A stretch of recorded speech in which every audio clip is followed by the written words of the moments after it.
Ouais,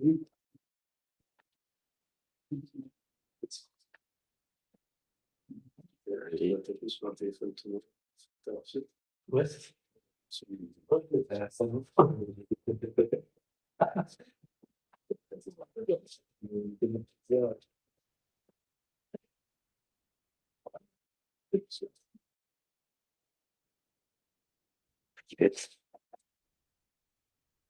Non, c'est l'oiseau.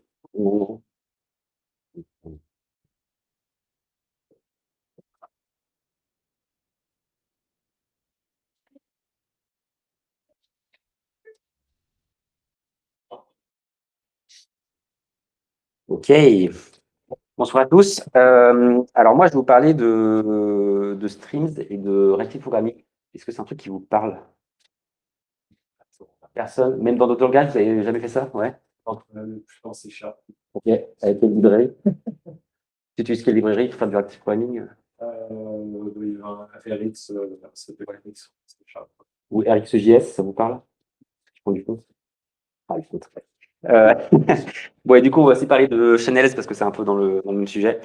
Et donc, le Lightning Talks va quand même prendre une bonne demi-heure, je pense, donc pas très Lightning. Donc, qui suis-je? Samuel, ex-CTO de Scrib, software engineer. J'anime également à Nantes le Meetup GenAI qui aura lieu demain soir et un hackathon GenAI également qui s'appelle Shift qui aura lieu fin mars. J'ai fait un peu une pause pro la fin d'année, donc j'ai pris du temps pour un peu retravailler sur les projets open source et notamment celui-là. Et voilà, je vais démarrer une nouvelle aventure pro, je l'espère, en début 2026. Alors, mes projets open source, il y a des gens qui utilisent Low ici. Ok. Low, je donne un mot parce que du coup, c'est par rapport au dernier talk, c'est une librairie d'injection de dépendance, donc c'est exactement le même principe. Vous avez plein de dépendances dans votre conteneur de dépendance et vous faites du lazy loading de vos librairies. Voilà, et ça gère plein de trucs. Bon, vous irez voir. Et du coup, j'ai lancé récemment Raw, qui est un peu la version low en stream. Donc, je vais développer un peu tout de suite, mais voilà, il y a un lien entre les deux. Vous avez peut-être dans vos projets fait des trucs qui ressemblent à ça. Donc, où vous codez une sorte de produceur dans une goroutine, ensuite des workers qui traitent ce flux de données dans X goroutines, ensuite éventuellement plusieurs enfin, groupes de workers, à chaque fois qu'ils s'enchaînent, qui se passent les données, et à la fin, un consumer qui calcule un résultat. Voilà, bon ça, c'est un peu verbeux, c'est pas très lisible facilement pour les humains. Bon, après maintenant, on code tous avec des agents, donc est-ce qu'on a besoin de savoir lire du code? C'est pas forcément très utile. Mais voilà, donc l'idée, c'est d'améliorer un petit peu cette structure de code avec une autre façon de coder. Alors, sur les channels, le cas d'usage, il y a pas plein de raisons d'utiliser les channels. Déjà, parce que peut-être vous voulez faire de l'échange de données entre deux goroutines, dans un seul sens. Vous pouvez utiliser les channels pour créer une espèce de queue. Donc là, vous allez envoyer 4 éléments dans votre channel et ensuite, vous allez les consommer de manière synchrone dans une goroutine.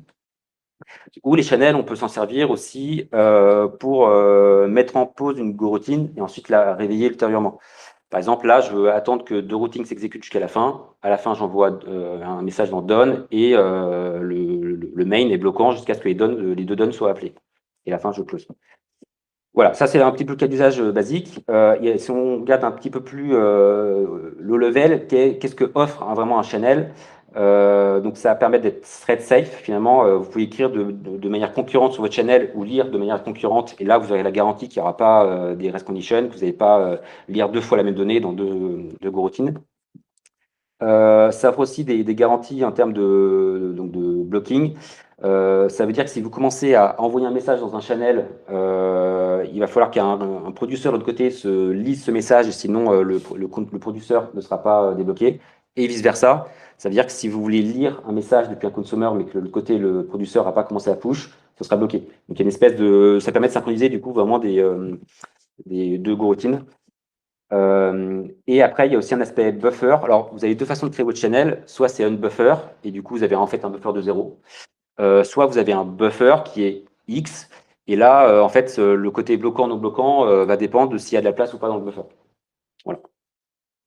Ça, normalement, c'est des trucs que vous maîtrisez à peu près tous, je pense. Voilà. Bon, alors maintenant, imaginons un cas d'usage. J'ai un projet dans lequel je veux servir dans mon API un export CSV d'une table SQL qui fait 10 gigas, mais j'ai seulement 1 giga de mémoire dans mon API. et je veux éviter de me prendre un timeout sur mon API HTTP. Comment je m'y prends? Alors, je peux faire avec un slice, donc faire fetch tous mes 10 gigas de données en RAM et ensuite les reformater et ensuite les envoyer en CSV. Enfin, construire mon CSV et ensuite l'envoyer. Donc, c'est de manière très vraiment étape par étape. Le problème, c'est que en fait, ma mémoire, je vais l'exploser. Là, l'ordre, il est assuré, donc pas de souci. Comme je connais pas trop à l'avance le nombre d'éléments que j'ai dans ma table, je ne sais pas trop si je vais avoir assez de RAM. Je peux plus ou moins faire du batching, mais ça va être un peu manuel, si j'ai besoin de faire des opérations sur ces jeux de données. Il n'y a pas de retry possible. Là, j'ai pas besoin d'être très safe, parce que c'est vraiment itératif, donc aucun problème. Et ça devrait être assez rapide, parce que j'ai pas de log, j'ai pas de mutex, j'ai rien. Ok, maintenant, si je prends une option plutôt channel, où j'essaye d'envoyer chacun de mes éléments, chacun de mes actions sur mes données dans différentes coroutines. Donc, ça va être asynchrone. Donc, ça veut dire que je vais pouvoir commencer à fetch des datas je sais pas, les 1000 premières entrées de ma DB et ensuite les 1000 suivantes. Et pendant que je récupère les 1000 suivantes, commencer à traiter la donnée et commencer à préparer à l'envoyer. Donc, un peu en mode stream. Donc, du coup, là, je vais pas éclater ma RAM. Très bien. L'ordre sera préservé. Même s'il y a une très grande quantité de data, c'est pas grave parce que je vais l'envoyer au client au fur et à mesure que je la reçois depuis la DB. Là, pour faire du buffer, c'est plus compliqué parce que quand je vais le lire sur un channel, en fait, s'il n'y a plus rien à envoyer sur le channel, en fait, mon consumer va être bloqué jusqu'à ce qu'un truc soit envoyé. Donc, si j'ai un buffer qui est, enfin, pardon, si je fais du batching sur une quantité d'éléments trop grande, ça va créer des blockings. Pas de retry. J'ai pas de problème de cette. Non, je peux avoir des problèmes de type thread safe et je serai un peu plus lent parce que j'aurai des channels et les channels c'est un peu lent en Go. Donc voilà. Du coup, moi je cherche une façon de travailler qui soit à la fois async, event driven, qui préserve l'ordre sur une quantité d'éléments plus ou moins importante. Je connais pas la quantité à l'avance. Je veux pouvoir faire éventuellement du batching, assez simplement, du retry, être safe et rapide. Voilà. Allez. Donc, on a besoin d'une nouvelle data structure qui n'existe pas aujourd'hui en Go, avec un nouveau niveau d'abstraction, et on va appeler ça, par exemple, des streams. Donc, il y a plein de langages qui implémentent aujourd'hui des streams. Par exemple, en Java, je crois qu'il y a 2 ou 3 différentes implémentations. C'est un peu bordélique. En plus, il y a des librairies qui ensuite offrent des trucs plus haut niveau. Enfin, c'est un peu infernal. Ça permet d'introduire au passage le concept de reactive programming, qui est un mode de programmation plus événementiel et un peu différent de ce que vous faites aujourd'hui en Go de manière très itérative. Alors l'exemple, c'est un exemple vraiment bidon qui n'est pas vraiment applicable. J'ai une source de données, donc range with an interval, qui produit des nombres de 0 à 4 et un nombre par seconde. Ensuite, je vais déclarer une option, une fonction de filtering et ensuite un map qui va renvoyer du coup 0, 2 et 4 en sortie. Voilà. Ça, c'est vraiment très déclaratif. C'est composable parce qu'on peut vraiment rajouter plein d'opérateurs et voilà, c'est beaucoup plus simple que ce que je vous ai présenté tout à l'heure avec les goroutines. Alors, donc dans ce pattern-là, il y a plusieurs mots à connaître, observable, opérateur et observeur. Alors, démarrons observable. L'observable, c'est votre source de données, c'est un truc qui va produire des valeurs, qui aura une fonction subscribe dans son prototype. Ça va return à chaque fois une subscription. Donc, à chaque fois que quelqu'un va appeler subscribe en passant en paramètre le callback, il va récupérer une subscription qui pourra ensuite cancel plus tard. Et donc ça, c'est complètement lazy parce qu'en fait, l'observable, je vais pouvoir le subscribe plusieurs fois et à chaque fois, ça va reprendre un stream depuis le début. C'est bon jusque-là, ça peut pas clair? Ok. Un exemple, là, je crée un nouvel observable qui envoie 0 après 1 et qui envoie complete, donc qui ferme l'observable. Et à la fin, je renvoie en retour un callback qui pourrait être appelé au moment où mon stream sera soit en erreur, soit fini, soit il y aura un moment, un complete d'envoyer quelque part. Donc typiquement, c'est très utile si votre observable, il ouvre un fichier. Comme ça, au moins, à la fin, vous nettoyez tout, vous fermez votre connexion TCP, enfin vraiment, vous êtes clean et vous évitez d'avoir des leaks de ressources, quelles qu'elles soient, quoi. Et du coup, ce callback à la fin est optionnel, enfin, vous pouvez envoyer nul, il n'y a pas de souci. Alors dans la lib que j'ai conçue, évidemment, j'ai créé des observables, enfin des créations d'observables un peu plus haut niveau, un peu plus abstrait. Donc par exemple Just qui crée une séquence de X éléments, Range qui permet d'avoir une intervalle, Range avec une intervalle, ou alors carrément repartir d'un channel et le convertir dans une chaîne d'observables et donc de stream. Ok, passons aux observeurs. Donc l'observeur dans le graphe, c'est le truc qui est au bout là, en destination. Le principe, c'est qu'il va recevoir finalement la notification donc, de l'opérateur précédent. Il aura une méthode next, error, complete, et ces méthodes-là seront appelées depuis l'opérateur précédent. Un observeur, il peut être tout à fait stateful, ça dépend de la façon dont on l'implémente. Pardon, oui, non, pardon. Il aura un état à tout moment. L'état, c'est soit il est active, soit il a reçu une erreur de son upstream, donc de l'opérateur précédent, soit il a reçu un événement de complétion de l'opérateur précédent. Et lui, il garantit qu'il est thread safe. C'est-à-dire que si dans votre observable, vous avez alors, un observable qui ressemble à ça, si vous commencez à émettre des événements dans l'observeur qui sont asynchrones, dans une goroutine par exemple, bah, c'est l'observeur qui aura pour rôle de rendre ça thread safe. C'est un paramètre qui peut coûter cher parce que du coup, ça oblige à rajouter des locks. Donc, c'est un paramètre dans la librairie qui est un peu optionnel, mais il est disponible au cas où. Donc, un exemple, donc là, vous créez un observeur qui a un callback pour une value, enfin un next, quoi, une opération next, pour un callback en cas d'erreur et un callback en cas de complétion du stream.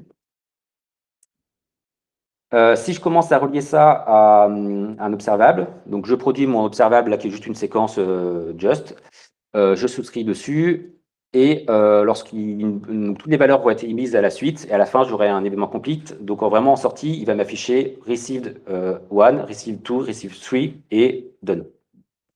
Voilà. Ça va jusque-là? Ok. Maintenant, donc comme je vous disais tout à l'heure, quand vous subscrivez à un observable, il va recréer un nouveau stream à chaque fois. Donc du coup, j'ai introduit la notion de subscription et vous pouvez souscrire autant de fois que vous voulez. Si je reprends mon just, là, si je refais un deuxième subscribe en dessous, il va repartir à 1. Il ne va pas repartir à la fin de mon premier stream. Du coup, vous pouvez créer autant de souscriptions que vous voulez. Et chacune de ces souscriptions pourrait être cancel indépendamment. Donc un exemple, bah, en fait l'exemple que je viens de donner, là il va renvoyer 1, 2, 3, 1, 2, 3 sur la sortie standard.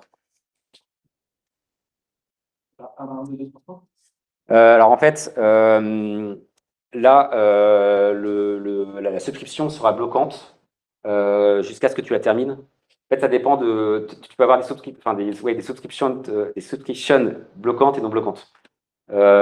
C'est-à-dire que tu vas des fois de repartir au début d'un serveur, parce que c'est pas avec un channel, c'est forcément ensemble de repartir. Par exemple, si j'avais mis row.range with intervalle, du coup, ça te donne une source qui est non bloquante, enfin qui est asynchrone.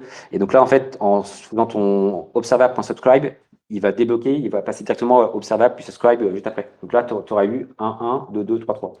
Voilà. C'est une petite subtilité, il faut tester et en fait, voilà, tu comprends comment ça marche assez vite. Voilà, bah, là, typiquement, c'est une subscription qui sera asynchrone. Parce que la source de la subscription, l'observable au début, est asynchrone. Et donc, dans ce cas-là, je vous donne l'exemple du unsubscribe. En fait, à tout moment, je peux stopper l'intervalle. Par exemple, je vais avoir besoin des 10 premiers éléments de l'intervalle. Donc, je ne sais pas, l'événement 1, 2, 3, 4, 5 jusqu'à 10. Et à un moment donné, j'ai plus besoin, donc je vais unsubscribe. Voilà. Mais de base, il sera vraiment infini. C'est l'intervalle. Donc, OK. C'est bon pour observable. Maintenant, je passe aux opérateurs. Donc, en fait, les opérateurs, c'est tout un tas d'opérations que vous allez pouvoir mettre au milieu de votre stream pour faire des transformations, des calculs, des agrégations, tout ce que vous voulez. Un opérateur, c'est à la fois un observable et un observer.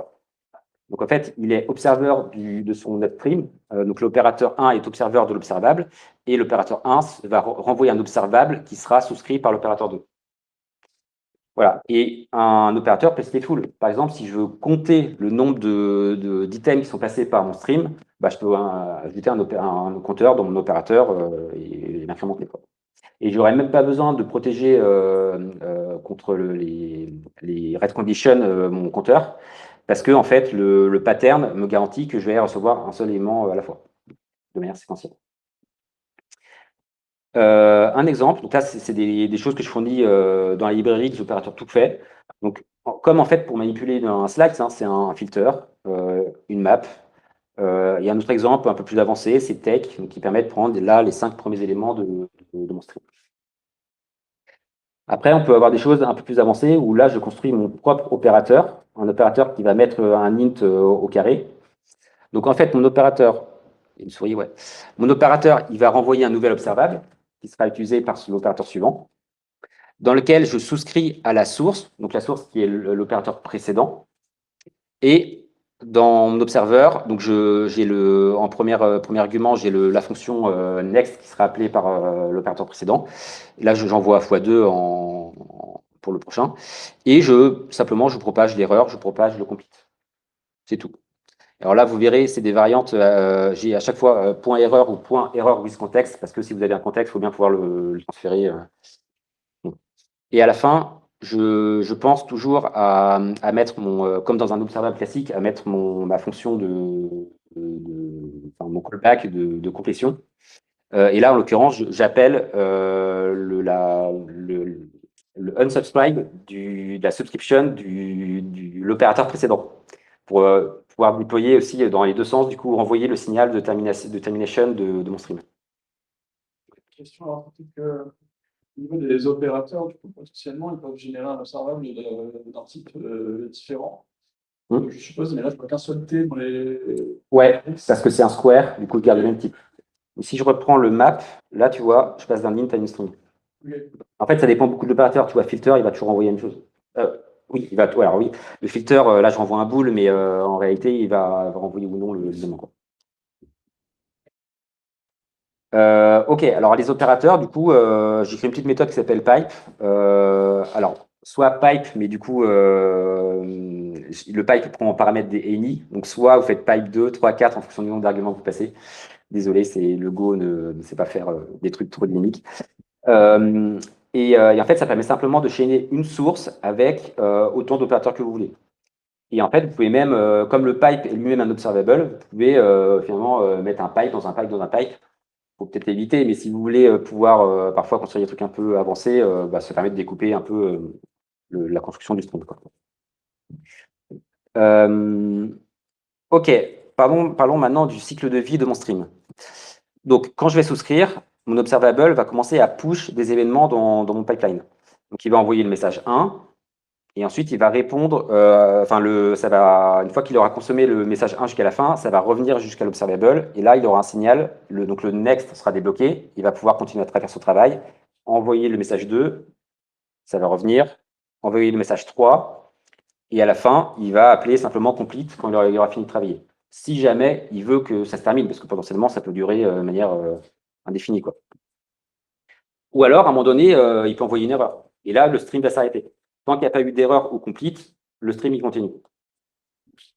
Ou alors, ça peut être même un opérateur qui renvoie une erreur. Et dans ces cas-là, donc, il va propager l'erreur et l'observeur va appeler toute la chaîne, vous savez, les callbacks que j'envoyais à la fin pour fermer les fichiers, tout comme ça. Il va le renvoyer à l'opérateur 2, ensuite à l'opérateur 1 et ensuite à l'observable. Ça permet vraiment de nettoyer, de faire des allers-retours, des espèces de signaux entre les éléments. Voilà, c'est à peu près clair ou... Ok. Alors, les opérateurs, il y en a une flopée. Et là, vraiment, vous voyez qu'une toute petite partie. J'ai récupéré ça d'une doc du site ReactiveX de Tayo. Donc, vous avez des opérateurs plutôt de création, créer des sources de données. Vous avez des opérateurs de transformation. Vous avez pour filtrer, alors pour combiner plusieurs observables, plusieurs streams entre eux. Vous avez des opérations mathématiques, des trucs pour mettre des timeouts, des gestions d'erreurs, des trucs booléens pour. Bon, vraiment, il y a une flopée d'opérateurs. Je vais vous donner quelques exemples. Alors là, vous voyez une visualisation qu'on appelle les marble diagrammes. C'est un truc qui est très courant dans le reactive programming parce que ça permet visuellement de voir ce que fait l'opérateur. Donc là, vous avez un flux d'entrée qui envoie 1, 2, 3 successivement. Et une opération map qui va multiplier à chaque fois par 10. Et donc là, vous voyez votre flux de sortie, ça renvoie 10, 20, 30. Et à la fin, vous avez les petites lignes qui définissent qu'en fait, le flux est clos. Voilà. Donc ça propage la complétion jusqu'à la sortie. Filter, très simple. On s'assure que c'est supérieur à 10. Donc, le 2, ça passe pas. 5, ça passe pas. 1, ça passe pas, mais tous les autres, ils passent. On peut faire des choses maintenant un peu plus avancées, du merge. Donc là, en entrée, j'ai deux streams. Deux streams. Et ils vont se merger. À chaque fois qu'il y a un élément qui arrive sur un stream, on va les merger dans un nouveau stream qui sera voilà, en sortie, quoi, qui va contenir tous les éléments.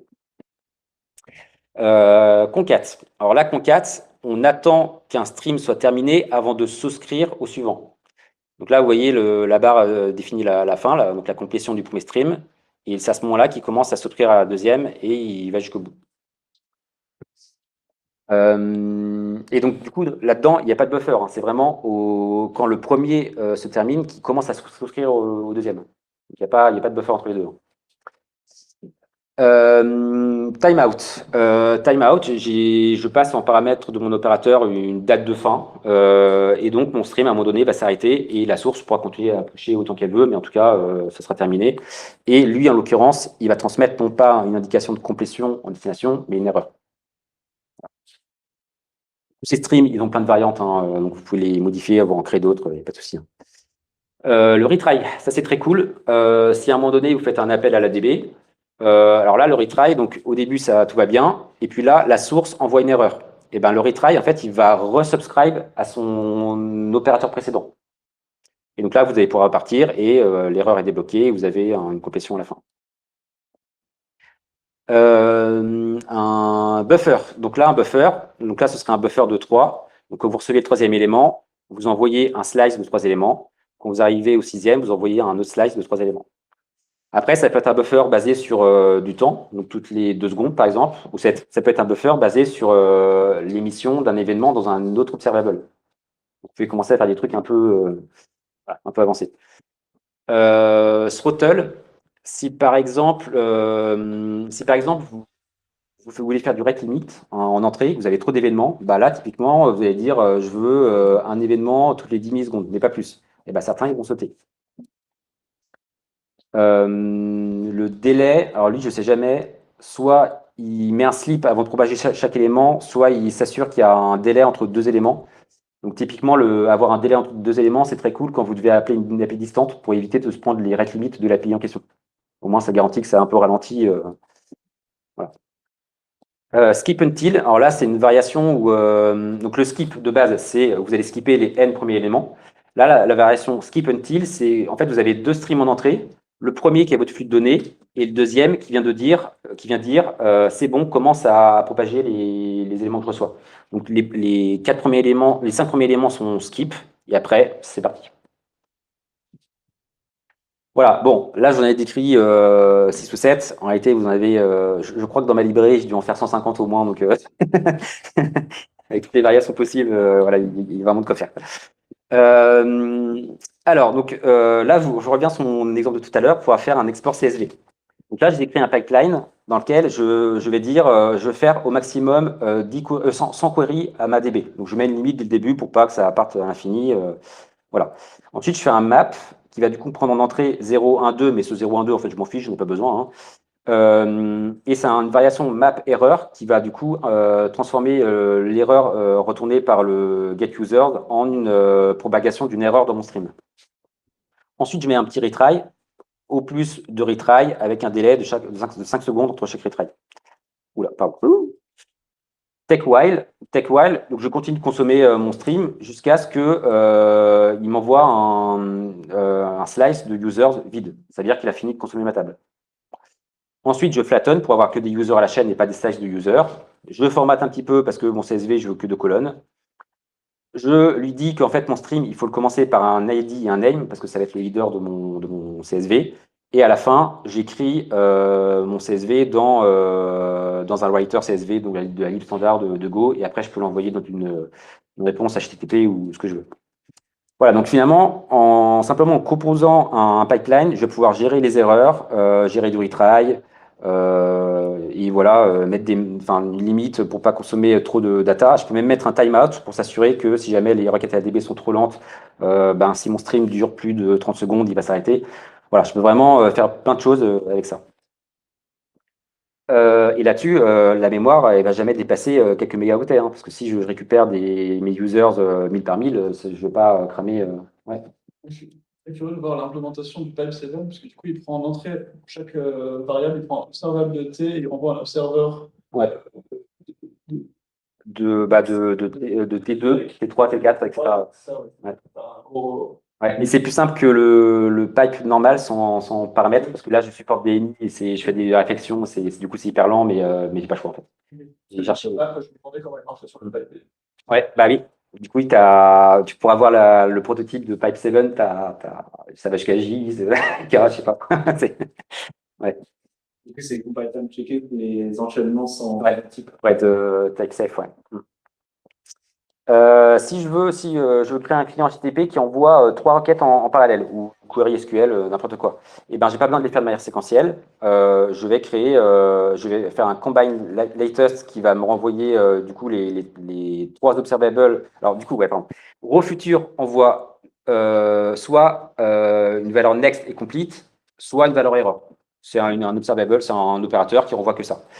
Et ensuite, Combine Attest va prendre la première valeur des 3, et ensuite, une fois qu'il a au moins une valeur des 3, il va envoyer le résultat dans Map. Bon, ça donne un truc un peu lisible, mais en tout cas, ça permet de faire des requêtes en parallèle, et à la fin, recevoir un tuple avec les 3 valeurs, ouais, du coup, je renvoie ça sur un format résultat, quoi. C'est un exemple. Hop.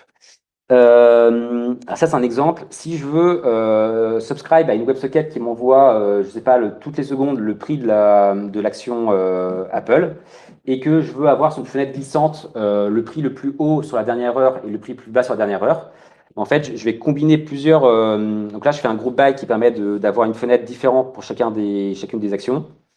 Et ensuite, je vais avoir alors, je ne sais plus comment j'ai fait, mais probablement un reduce quelque part qui va conserver la valeur la plus basse et la plus haute pour chaque heure. Et ensuite, me renvoyer une valeur finale avec la valeur la plus haute, la plus basse et la valeur instantanée, quoi. Voilà. Ça permet de déclarer de manière plus simplement un string. C'est bon pour ça, sur des petits cas d'usage? OK. Subject. Ça, c'est une autre notion dans le reactive programming. L'idée, c'est d'avoir une ressource, c'est un peu un opérateur qui fait proxy, et au lieu d'avoir un seul pipeline en sortie, un seul observeur qui va lui souscrire dessus, il va en avoir plusieurs. Donc un seul en upstream et plusieurs en downstream. Et à chaque fois qu'il va recevoir un élément, il va le broadcast à l'ensemble de ces observeurs qui se travaillent à lui.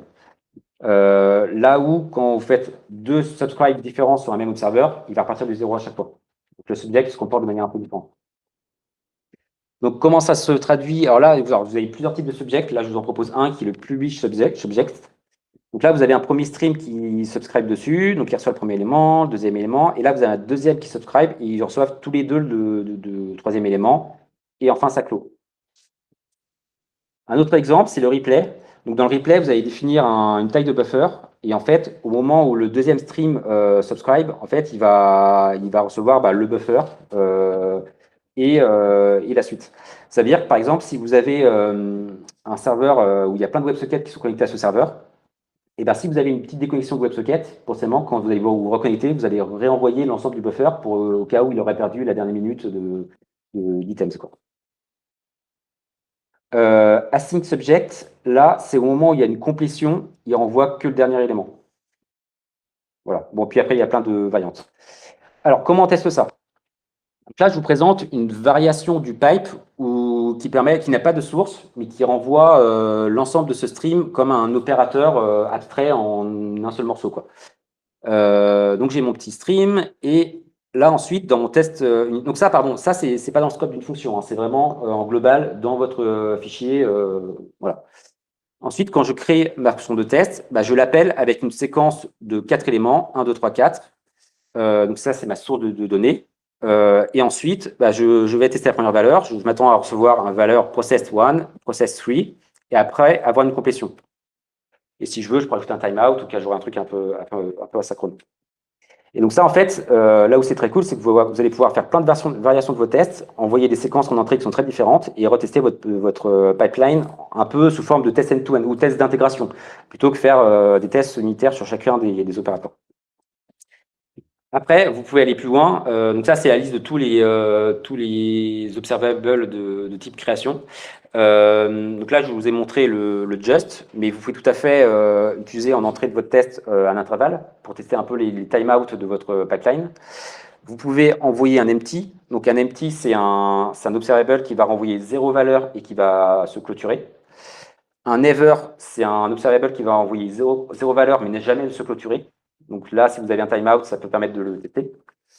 Et le throw, ça va envoyer 0 élément, ça va ça va envoyer une erreur dans le pipeline. Donc du coup, vous allez pouvoir vraiment créer vos tests unitaires vraiment de plein de façons différentes sans avoir à réfléchir comment vous allez appeler votre pipeline. Ok, du coup, donc la lib s'appelle Raw. Là aussi, mettez des étoiles. Voilà, lancé depuis 3-4 mois, je crois. Je commence à avoir des utilisateurs, des contributeurs. Donc, je pense qu'il commence à être prod ready. Comment je l'ai construite, cette lib? En fait, j'ai testé plein d'implémentations de reactive programming. Et franchement, il y en a une qui est vraiment sortie du lot, qui est RxJS. Et j'ai simplement repris toute l'API de RxJS. En fait, RxJS, au cours des années, a fait vraiment plein de package change, ce qui fait qu'aujourd'hui, ils ont une API qui est vraiment stable, vraiment très quali. Et je trouve que c'est vraiment celle qui est la plus simple à utiliser. Donc, je me suis aligné dessus. Et donc, si vous faites un peu de RxJS en front, a priori, vous allez vous y retrouver pour faire du Go en back, quoi. Voilà, alors en plus dans cette librairie, je dois fournir 2, 3, 400 opérateurs sur des sujets un peu niches. Par exemple, si vous avez besoin de faire de l'encoding, JSON, CSV, j'ai des opérateurs pour ça. Si vous avez besoin de faire des tests unitaires avec Testify, c'est fourni. Si vous voulez faire du rate limiting, il y a des choses. Si vous voulez loguer les messages qui passent par votre pipeline, vous pouvez. Voilà, du cache, enfin, il y a vraiment plein de trucs, quoi. Hop. Voilà, donc pour conclure, donc en fait, il y a différentes structures de données. Bon, vous avez tous utilisé des slices pour gérer des éléments de dimension finie. Vous avez peut-être commencé à utiliser des itérateurs enfin des itérateurs en Go qui sont sortis en Go 1.23, un truc comme ça. Ça s'appelle générateur dans d'autres langages. Le pattern itérator, en Go, il est un peu différent. C'est plutôt la destination qui vient pull des messages depuis sa source. Alors que dans le reactive programming, c'est plutôt l'inverse. On push des messages depuis la source jusqu'à la destination. Les futures promises qu'on a plutôt en JavaScript, c'est une variation finalement du reactive programming où vous avez au plus un élément qui est envoyé vers la destination ou alors une erreur. Voilà. Et éventuellement, je ne sais pas s'il y a d'autres implémentations dans d'autres langages qui font des trucs un peu différents. Voilà. Chacun a fait un peu à sa manière. Un autre concept, c'est le concept de string processing. Donc avec des frameworks que vous avez peut-être déjà vu passer, comme Kafka Streams, Spark Streaming ou Flink. C'est des choses qui vous parlent ou pas? Ouais. Là, par contre, c'est beaucoup plus. Donc, c'est vraiment ce qu'on appelle du stream processing. Donc, c'est une abstraction encore au-dessus. Et l'idée, c'est que vous mettez un Kafka en entrée, un RabbitMQ en sortie, et que vous gérez du stream avec éventuellement des streams qui sont stateful, des streams distribués avec plein de workers qui vont consommer un même topic en entrée. Enfin, voilà. Donc, c'est beaucoup plus haut niveau. Je travaille dessus. J'espère que bientôt, il y aura une librairie qui fera ça. Mais c'est un peu plus de travail. Donc, voilà.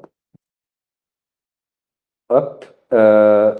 Conclusion. Donc, le active programming, ça vous permet d'avoir finalement un code qui est beaucoup plus déclaratif. Vous allez déclarer une fonction map, un filter, un take, un combine, ce genre de choses. Et ça va rendre votre code beaucoup plus composable. Voilà, vous allez pouvoir bouger des étapes assez facilement. Ça rend votre code aussi plus abstrait, parce que finalement, sans aller voir dans les fonctions une par une comment elles sont implémentées, finalement, vous avez une vue globale de votre pipeline de données. Et surtout, si vous avez une application un peu event-driven et de la synchrone, là, ça peut être très utile parce que en fait, ça fait partie même de la façon de coder, de rendre tout ça un peu asynchrone. Voilà, merci à vous.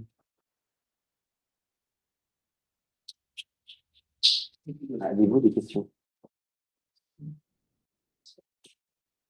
Vous allez vous en servir maintenant?